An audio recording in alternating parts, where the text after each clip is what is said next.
So after our last video, you're doubtless asking yourself, do all trusses follow that same pattern of compression and tension? Or maybe you're not. Maybe you're asking yourself, why does Mr. Anderson drink so much caffeine? And to answer that second question, none of your business. Don't question my caffeine. But to answer your first question, it kind of depends.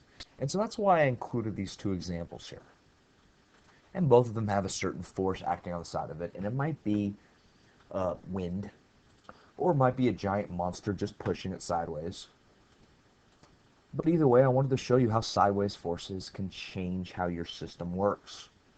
And so in the next two videos, I'm going to show you two different ways that it could change your system. And since this is going to take two videos, I'm going to go ahead and remove the one on the right, and we're just going to work with the one on the left in this video. And we'll work with the one on the right in the next video. And so before we start sketching our free body diagram, I wanted to explain to you why it's so important to solve for your reactionary forces before you draw your free body diagram. And so to solve for these, well, we need to draw them first. So we've got reactionary force A in the x direction, and reactionary force A in the y direction, or Rax and Ray. And then we've got a reactionary force at D in the y direction, or Rudy. And just like we've done in the past, we're going to do sum of all forces in the x direction. We're going to set that equal to 0. And just like we learned in our moments videos, we've got Rax in the right, or in the x direction, I should say, not in the right direction necessarily. But we've also got 200 pounds being pushed to the right. And this means that Rax has to be going to the left to cancel it out. So I'm going to go ahead and fix this and draw Rax to the left. And you might say, well, how much to the left? Well, Rax has to cancel out 200, so Rax has to equal 200 pounds to the left. And we'll do the same thing for the sum of all forces in the y direction. We'll set that equal to 0. And of course, we've got Ray and Rudy. But we've also got 600 pounds at joint C going downward, so we'll write 600 pounds. And since we know this is going downward, we can assume that Rudy and Ray are going upward to cancel it out. And therefore we can say Ray plus Rudy equals 600 pounds upward. And just like before, we don't have enough information to solve for Ray or Rudy. And like I said, we need to solve for all our reactionary forces before we draw a free body diagram. So we're going to solve for the two reactionary forces in the y direction by using the sum of all moments equals 0. And so what moment forces do we have? Well, we have one here at D. We'll call it moment D. And it's going, what, counterclockwise? And we have a moment here at C, and that is going clockwise because it's going down and then towards our pin, which is to the left. So it's going down and to the left, which makes it clockwise. And so we have moment D plus moment C, but in this system, there's an extra moment. Because remember, what a moment needs is a force and a distance. Well, it has a force at B and a distance from our pin of 12 feet. So it's going to the right, and then it's going down towards the pin. And so we'll call this moment B. And we'll say it's also going clockwise. And so we'll label each one as positive or negative, or counterclockwise and clockwise. And we'll set our clockwise and counterclockwise moments against each other to cancel out to equal 0. So we'll say moment D equals moment C plus moment B. And so we can rewrite moment D as its force, which we just called Rudy, and multiply it by its distance from the pin, which is 24 and 8, so that's 32 feet. And we set that equal to moment C, which is 600 pounds going downward at C, times its distance of 24 feet. And we add that to moment B, which has a force of 200 pounds,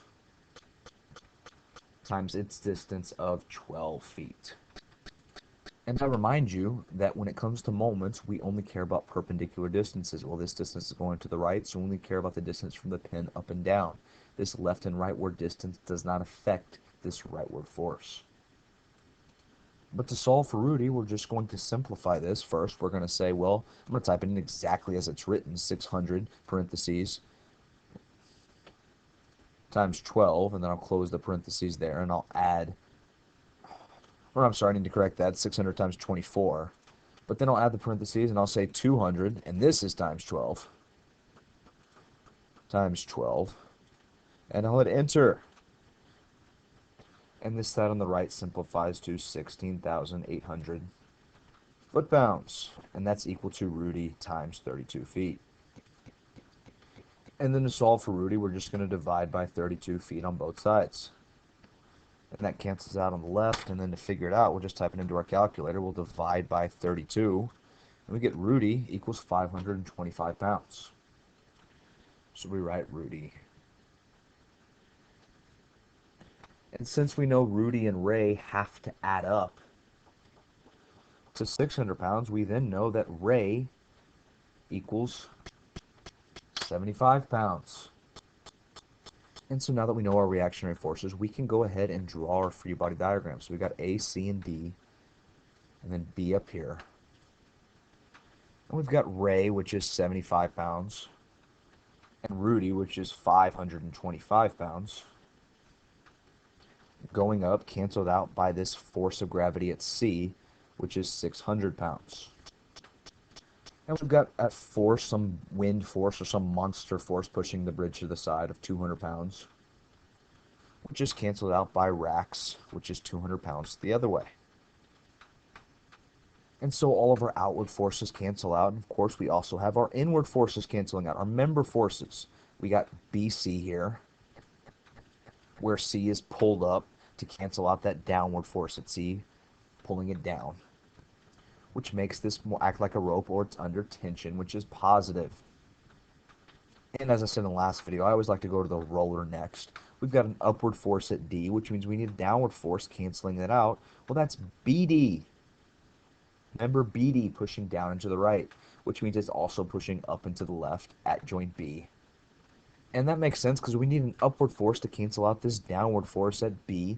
That is BC, and that makes this under compression, which is negative. And so now we have a down and rightward force. So we have a rightward force at D, which means we need a leftward force at D. And this comes from member CD. And if it's pulled to the left from D, it needs to be pulled from the right from C. And if C is pulled to the right on this end, it needs to be pulled to the left. It needs to be canceled out by AC, which is therefore also under tension. And I'll go ahead and label CD as under tension as well. And if you look, A has a leftward and a rightward force. Or you got to wonder which one do you have to cancel out. And this is where I like to save the pen for last, because the left and the right don't matter. It's really that upward force. We only have one upward force, so we need a downward force to cancel it out. And this downward force will come from member AB, which is pushing down at the left at A, which means it'd be pushed up and to the right at B, which means it's also under compression. Now you might be wondering, what's the difference between this example and the previous one? And the answer is, it's this 200 pounds to the right. As you can see, it forced most of the weight to the right on joint D with 525 pounds. Very little of the weight remains at joint A. And so you can see how this changes how the forces work. And my next question to you is, what happens if this wasn't 200 pounds? What if this was a bigger force? What if this was 500 pounds? How would this change our system? And that's what we'll go over in the next video.